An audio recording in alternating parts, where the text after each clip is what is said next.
Olá, muito bom dia para você. A partir de agora você acompanha comigo o programa Mais Saúde de hoje. Maranhão comemora avanço no ranking nacional de saúde. No quadro Vacina Sim, os endereços de postos de saúde voltados para a campanha contra a poliomielite. No quadro Fala Doutor desta semana, o tema é a alimentação da pessoa idosa. A nutricionista Carolina Salles vai responder todas as perguntas feitas pelos maranhenses nas ruas de São Luís.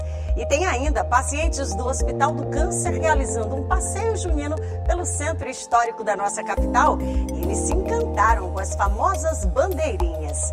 E ainda uma entrevista aqui no estúdio com o médico psiquiatra Rui Paiano. Ele vai falar sobre as causas e cuidados com a depressão. Eu sou Kate Almeida e o programa Mais Saúde está no ar.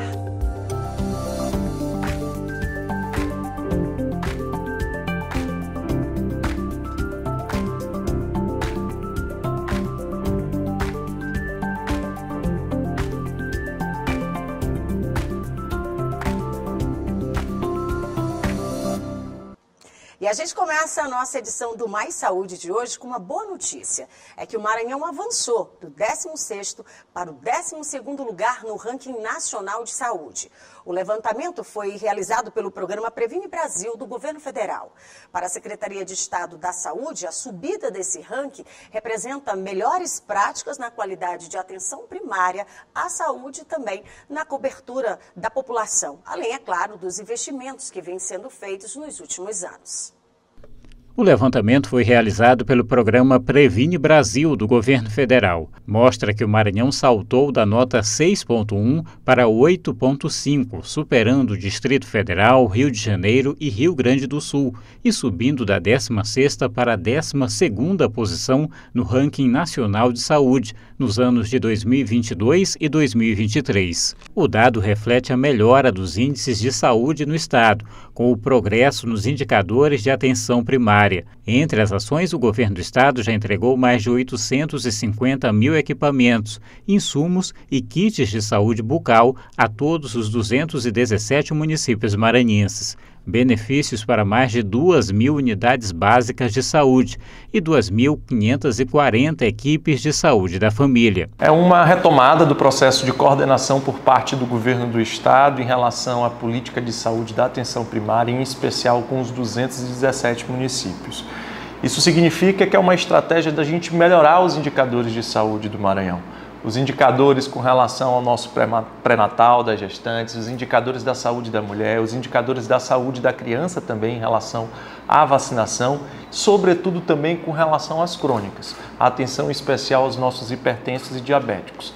Reforçando e retomando esse processo de coordenação da atenção primária junto aos 217 municípios, em especial após esse período da pandemia, é um reforço do compromisso do governador Carlos Brandão da gente fortalecer ainda mais a saúde preventiva no nosso estado. O programa Previne Brasil apresenta eixos como a atenção primária, ações de saúde, oftalmo, saúde animal, cirurgias e telemedicina. O secretário de Estado da Saúde afirma que a conquista é de todos e que também amplia os desafios. Então, com esse processo de mobilização, essa grande conquista que o Maranhão tem agora em relação a 2023 a 2024, uma comemoração do governador Carlos Brandão, mas também dos 217 municípios.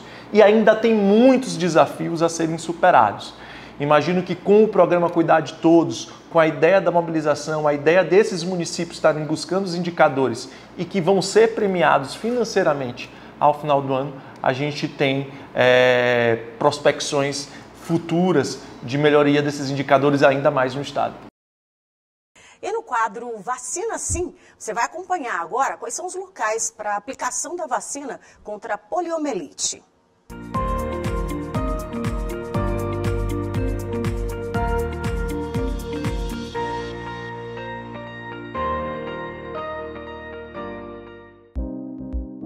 Veja abaixo os pontos para a vacinação contra a poliomielite. Em São Luís, na Policlínica Cidade Operária, Vinhais e Vila Luizão, funcionam das 8 da manhã ao meio-dia, durante a semana e aos sábados. Já no Hospital Aquiles Lisboa, funciona das 8 da manhã às 6 horas da tarde. Já no interior do estado, funciona em todas as unidades básicas de saúde. Para se vacinar, é necessário apresentar um documento oficial com foto e a carteira de vacinação.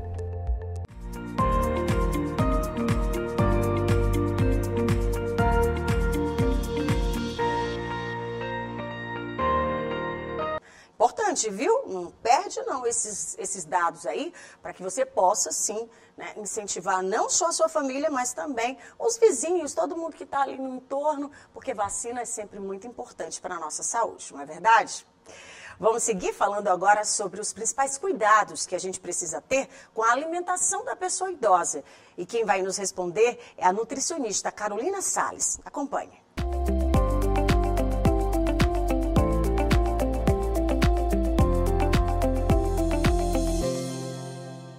Os alimentos ideais para a terceira idade. Na verdade, a gente precisa de vários nutrientes, né? Os idosos, eles precisam mais, porque com o tempo, essa absorção ela é diminuída. Então, o que a gente tem que fazer? Sempre prestar atenção nos nutrientes que os idosos têm mais carência. Cálcio, vitamina D, proteína. Com o tempo, a proteína, né, a massa muscular vai diminuindo. Então, a gente precisa suplementar, né, esses nutrientes. Então, cálcio, vitamina D, vitaminas do complexo B também acabam sendo diminuídas, tem que suplementar. E a proteína são os principais. Doutor, o que eu faço para ter uma dieta saudável? Como garantir? Dando uma boa alimentação, né? Então é o básico, né? Que é a alimentação de verdade. Eu sempre digo assim, gente, não precisa fazer grandes coisas. O simples, o básico funciona. Então é aquele café da manhã com ovos, cuscuz ou um pãozinho integral, botar sementes de chia, semente de girassol, sementes, né, que vão ajudar. Aí lanche, frutas, almoço, salada, vegetais, um prato rico, colorido, né? Isso é importante. Proteína, né? Aumentar a quantidade proteica, diminuir esse carboidrato desse idoso, né? Botar mais proteína justamente pela essa questão da absorção. Então, a gente tem que melhorar esse perfil através da alimentação. Então, o alimento, quanto mais ele for saudável, mais natural, comida de verdade, melhor para esse idoso, que ele vai ter uma melhor absorção e vai ter mais nutrientes dentro dessa alimentação. Quero saber como é que eu faço para lidar com a situação da minha avó, que ela tem perda de apetite, tem falta de paladar, e aí como é que faz para lidar com esse tipo de situação? É verdade, até porque alguns idosos eles vão perdendo também as papilas gustativas, né, com o passar do tempo. Então é normal que tenha essa disfunção no idoso. Alguns perdem também a dentição, né? Então tem tudo a ver, tudo corrobora para que venha, né, essa disfunção. Então o que a gente fazer? Tentar fazer adaptado para o idoso. A gente não adapta para o nosso bebê, então também tem que adaptar para o nosso idoso, né? Então, como, Carol? Pode fazer vitaminas, papinhas, mingau, né? Então, para poder estar ali adequando a necessidade calórica e nutricional do idoso com a palatidade, a vontade dele de comer, certo? Doutora, quais são os alimentos que os idosos devem evitar?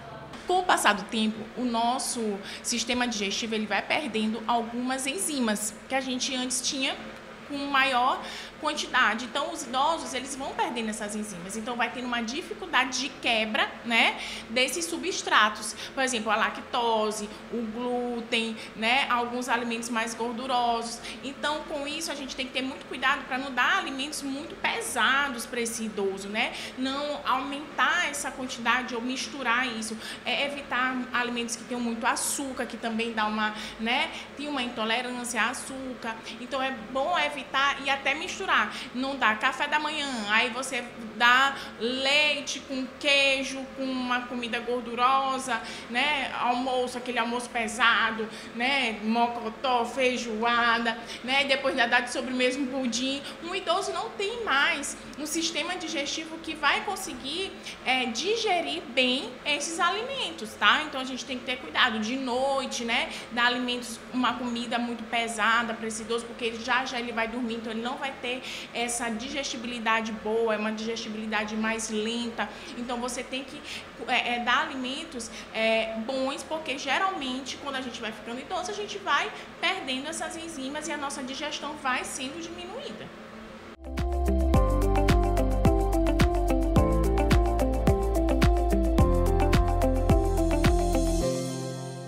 Eu vou para o intervalo, é bem rapidinho, daqui a pouquinho você vai conferir. Os pacientes do Hospital do Câncer, eles fizeram um passeio bem divertido lá pelo centro histórico da nossa capital.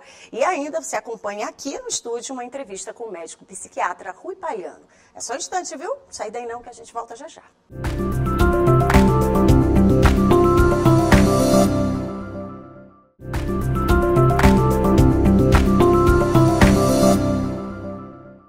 Tô de volta, falei que era rapidinho e agora já falando sobre um passeio bem bacana que aconteceu. Os pacientes do Hospital do Câncer, eles tiveram um passeio super legal pelo centro histórico da nossa capital. Além de sair dessa rotina de hospital, eles puderam não só perceber toda essa beleza do nosso centro histórico, mas também a programação e ainda as bandeirinhas que estão fazendo aí o diferencial por lá.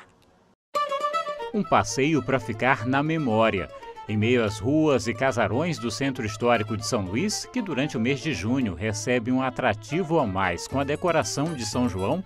Pacientes da Casa de Apoio do Hospital do Câncer do Maranhão tiveram um dia diferente. Além de visitar um dos pontos turísticos mais tradicionais da cidade, também receberam informações sobre história e cultura da região.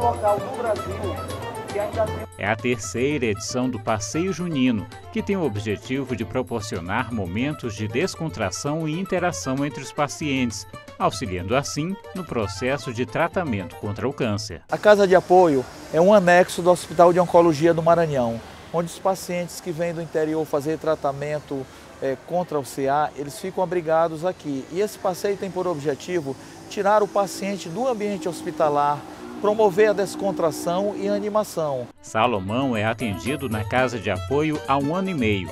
Vestido a caráter no clima do São João, falou sobre a importância do passeio e a beleza do centro histórico. Quem não conhece, eu peço que, se puder vir conhecer, que é um lugar muito legal, não tem muita coisa bonita para a gente conhecer e ver aqui as histórias do nosso Maranhão.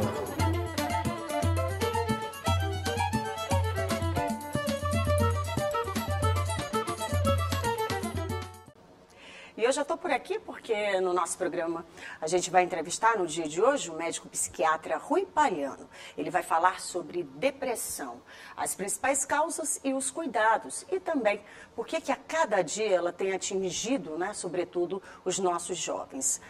Doutor, muito bom dia para o senhor, seja muito bem-vindo, sempre muito bom tê-lo aqui com a gente. Muito obrigado, a honra e a alegria é minha. E principalmente para falar sobre um assunto como esse, que atinge Sem tantas dúvida, pessoas. Parabéns pela escolha do tempo, porque realmente essa questão da saúde mental em geral, e especificamente sobre depressão e ansiedade, que somos detentores dos maiores índices do mundo de uma situação e de outra, é sempre uma coisa importante, porque é preciso se discutir isso assim largamente com a população. Agora, doutor Rui, a gente pode começar o nosso bate-papo falando por que ainda existe tanta resistência para falar sobre esse tema. O que o senhor atribui? A leitura que se faz assim modernamente é que ainda persistem uma carga enorme de preconceitos em todo esse assunto. É a mesma coisa que acontecia há mais ou menos 20 anos atrás, quando você não podia nem tratar sobre droga na sua casa. Porque se partia do pressuposto de que, tratando desse assunto, você iria estimular alguém, as crianças, os adolescentes a usarem droga, etc. Que é uma falácia e que é uma coisa que a gente sabe hoje que prejudicou muito historicamente o manejo dessas situações. Hoje você sabe que quanto mais você trata disso, traz o assunto para a realidade, discute isso dentro de sua casa, nas escolas, na comunidade, e torna esse assunto mais palatável. E nós vamos ampliando o nosso conhecimento sobre aquela matéria. Coisa que não acontecia com relação à saúde mental, com relação à psiquiatria, ainda muito carregada de preconceito e acaba refletindo nisso. Quer dizer, as pessoas ainda persistem com uma carga muito grande de falar de doença mental, de tratamento psiquiátrico, de internações e desses transtornos em geral, depressão, ansiedade, etc. E a gente observa que com o advento aí da pandemia, isso ficou muito mais latente. As pessoas dentro de casa, sem poder sair, pessoas que se tornaram muito mais ansiosas. E assim, me parece que, eu vou trazer um termo que eu acho que se adequa muito, a coisa parece uma bomba relógio. Parece que as pessoas estão prestes a explodir. Não à toa nós temos números que representam isso. São mais de 130 mil pessoas por ano perdendo a vida. É isso mesmo. Você tem toda a razão.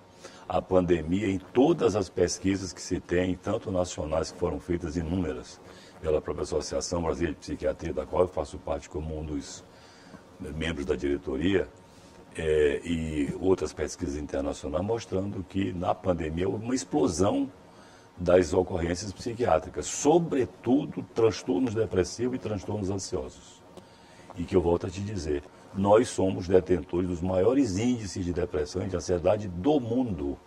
O Brasil é o pioneiro, é o país que mais tem casos de transtorno de ansiedade.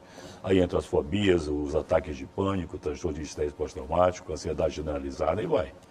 E quase episódios depressivos severos que podem resultar em suicídio. Quer dizer, o volume de suicídio no Brasil está aumentou muito depois da pandemia para cá.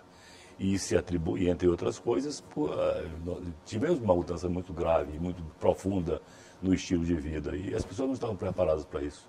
E a gente, assim, ouvir o senhor falar, a gente, né, vai diretamente para uma realidade que é dos jovens. Não tem Antigamente a gente ouvia... Isso mesmo. Países que eram referências, né? E que faziam políticas públicas para que esses números pudessem vir a diminuir. Hoje é o Brasil. O Brasil. Nós temos números absurdos voltados para os jovens. A carga de suicídio no Brasil, por exemplo, está entre os 8 principais países que mais se suicidam do mundo. Agora, considerando evidentemente que a população é uma população grande, é um país gigantesco, de dimensões continentais. Então, isso acaba colocando o nosso país como o 8º país do mundo na ocorrência de suicídio. Sobretudo, isso que você falou, você está certíssima, predominantemente entre jovens. A faixa de idade que mais se suicida no mundo todo ainda permanece a terceira idade. Os idosos são detentores dessas índices. Agora, a adolescência de 14 a 29 anos, no Brasil, tem uma taxa bastante significativa e preocupante. Porque incide na população jovem. Quer dizer, imagina um garoto de 17 anos, de 20 anos, 25 anos, tirando a sua própria vida. Isso é uma coisa chocante. Agora, doutor, se a gente parar para pensar também, existem as telas, né? Os jovens estão cada vez mais submersos, ou seja, afastados da realidade, onde você tem ali uma tela que você conversa, tecla, às vezes limita até o texto na hora de falar, com abreviações, então está cada vez mais distante. Isso é um fator predominante? É um fator importantíssimo, e veja que é tão importante que a própria Organização Mundial da Saúde, reconhecidamente, ela vê nesse abuso, no abuso, não é na utilização a serviço do conhecimento, da distração, etc. Mas o abuso e o uso excessivo, exagerado dessas telas acaba provocando doenças mentais gravíssimas. Entre estas, a dependência de telas. Dependência de smartphone. O Brasil, por exemplo, é o 2º país do mundo que mais tem telefone celular.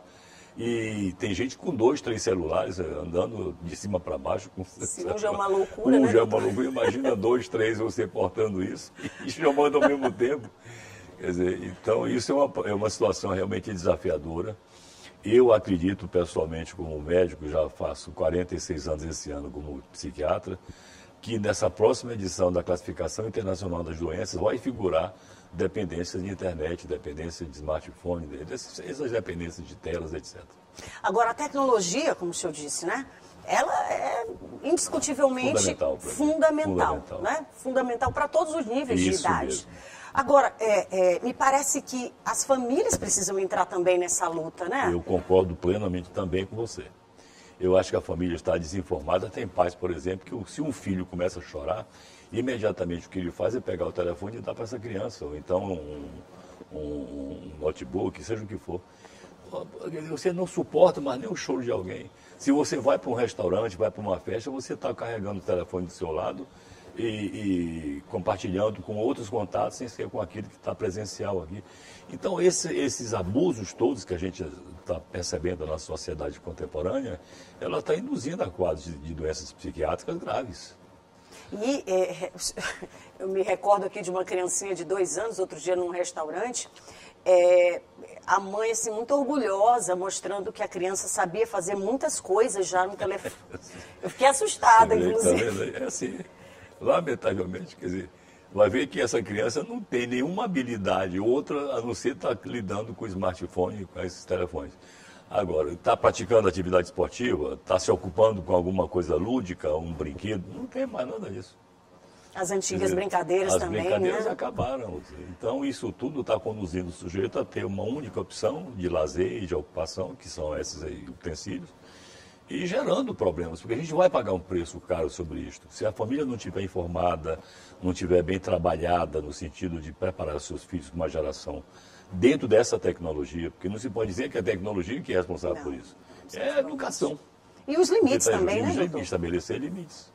Agora, se de um lado nós precisamos ter uma sociedade mais participativa, que a família tem que estar lá monitorando, inclusive, monitorando, né? fiscalizando. Porque é necessário claro, isso, né? Não tenha dúvida. Mas do outro, nós precisamos de um poder público que possa ampliar essas políticas públicas também, né, doutor? Perfeitíssimo. Sem políticas públicas, essas grandes questões não serão tratadas, sobretudo a saúde mental. Quer dizer, um país que mais hoje evitou os índices assustadores de suicídio no mundo foi quem mais investiu em política de saúde mental. Que, lamentavelmente, no nosso país é o contrário. Nós temos um sistema de saúde que é fabuloso para muita coisa, mas em matéria de saúde mental a situação está muito ruim, muito precária. Aqui, só para você ter uma ideia, nós temos quase 230 e poucos municípios, 217 municípios.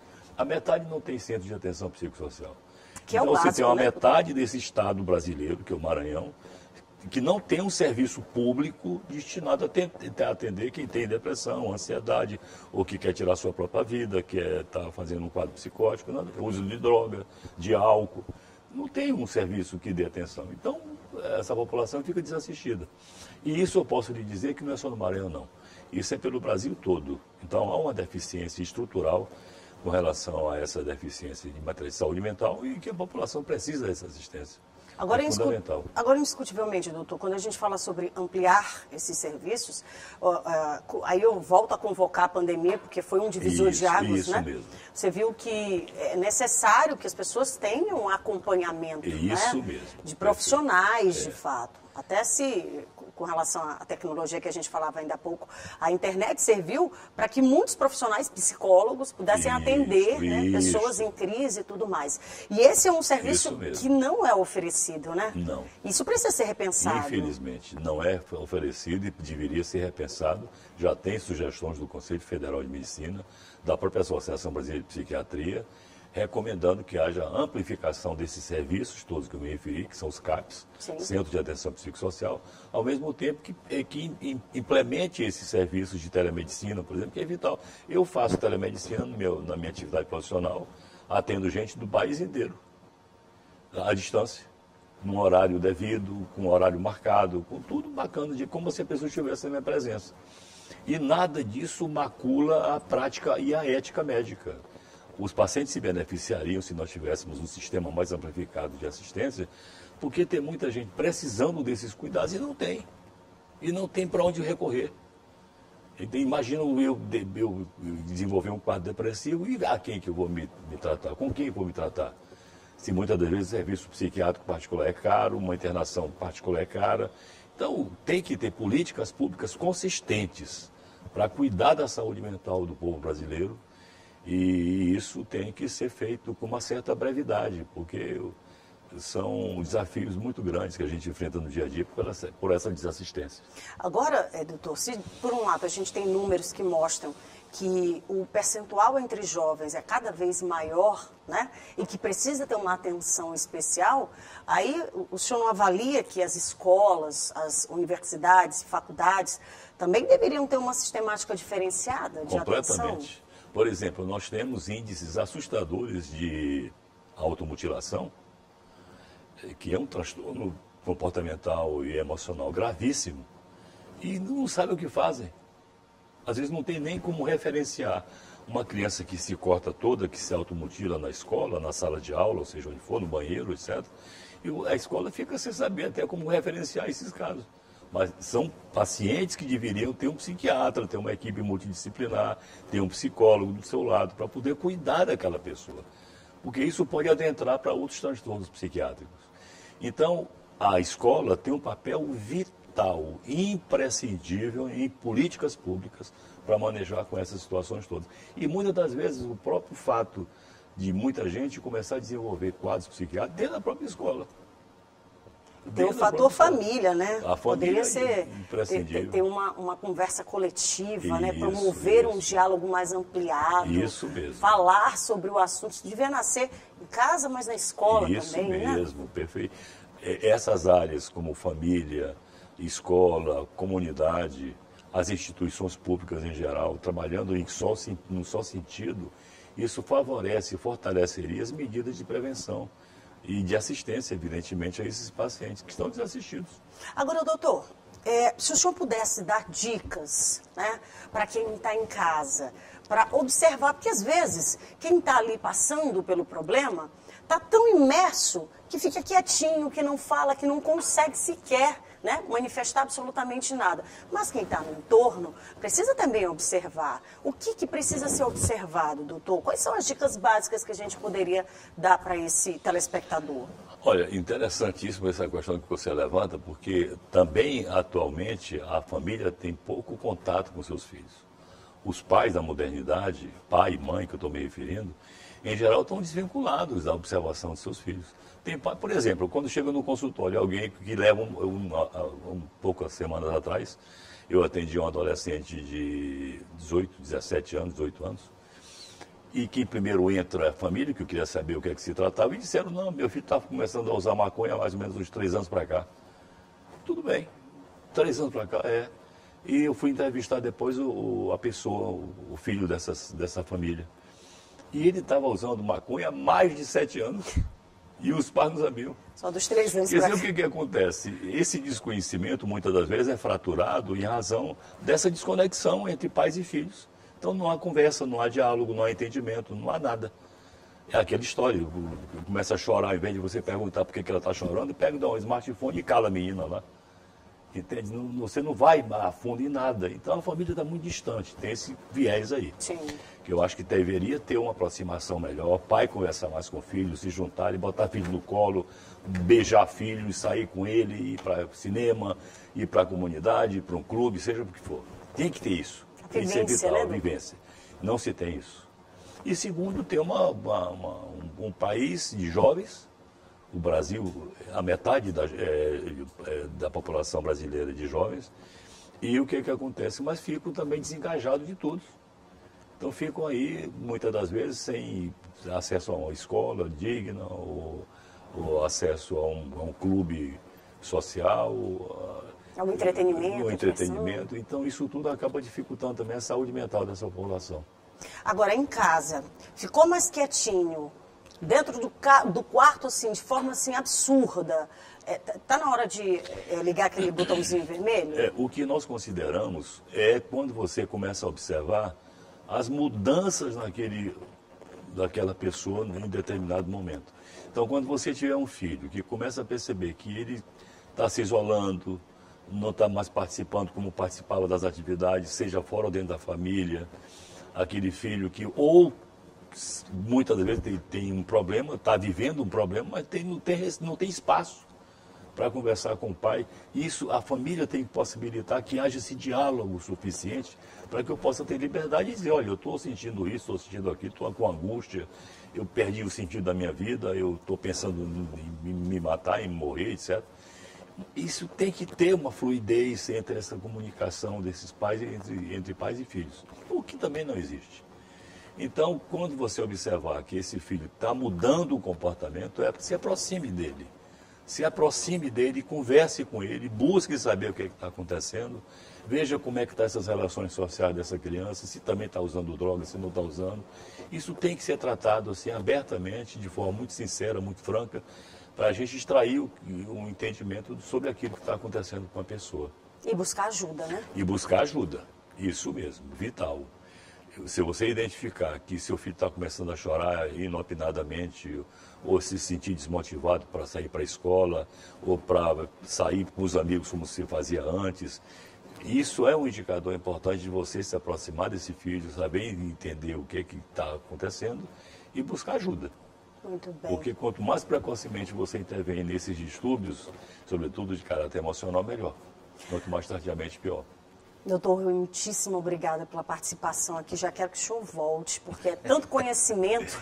Eu fico honrado com o seu programa. Eu me encantei demais e parabéns pela escolha desse tema, porque tratar de saúde mental, tratar de depressão, tratar de suicídio é hoje uma necessidade imperiosa do mundo. Então, parabéns pela escolha, parabéns pelo belo programa. Muitíssimo obrigado mais uma vez, porque a gente sabe que em meio à sua agenda disputada, o senhor pôde vir aqui, viu? Muito obrigada. Obrigado. Esse foi o nosso programa Mais Saúde de hoje. Para você, um bom início de semana e a gente se encontra no próximo domingo, às 9 da manhã. Tchau, tchau.